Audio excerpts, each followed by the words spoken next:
শয়তানের কিন্তু আরশ আছে, শয়তানেরও কিন্তু একটা আরশ আছে। কোথায় এটা জানেন? সমুদ্রের উপরে। অনেকে বলে যে ভাই বারমুদা ট্রায়াঙ্গেলে আছে নাকি, এটা আমরা জানি না, এভাবে বলা যাবে না, এটা আমরা ব্যাখ্যা করতে পারবো না, আল্লাহ ভালো জানেন।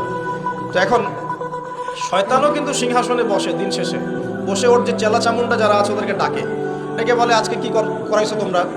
একজন বলে যে আমি তো জেনা করাই দিছি দুজনের মধ্যে, আমি মদ খাইয়েছি মানুষকে, আমি মানুষকে পরকীয়ায় লিপ্ত করেছি, আমি একজনকে একজনের বিরুদ্ধে উস্কে দিয়ে হত্যা করিয়ে দিয়েছি, এরকম করে শয়তানরা বলতে থাকে।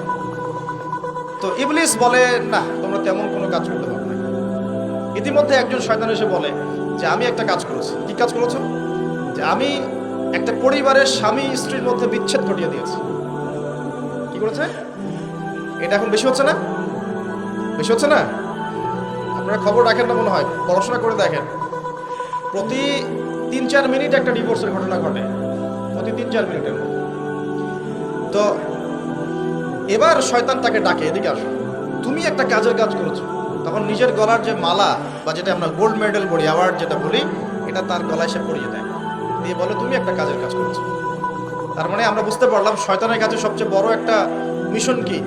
পরিবারগুলোকে ধ্বংস করে দেয়। সতর্ক থাকতে হবে আমাদের সবাইকে। আল্লাহ পাক আমাদের সবাইকে ধৈর্য দান করুন। আর পরিবার টিকে থাকে ধৈর্যের উপরে।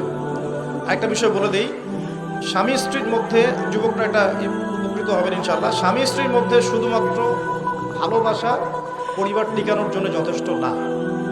স্বামী স্ত্রীর মধ্যে ভালোবাসার চাইতেও বেশি প্রয়োজন হচ্ছে একে অপরের প্রতি বিশ্বাস। কি দরকার?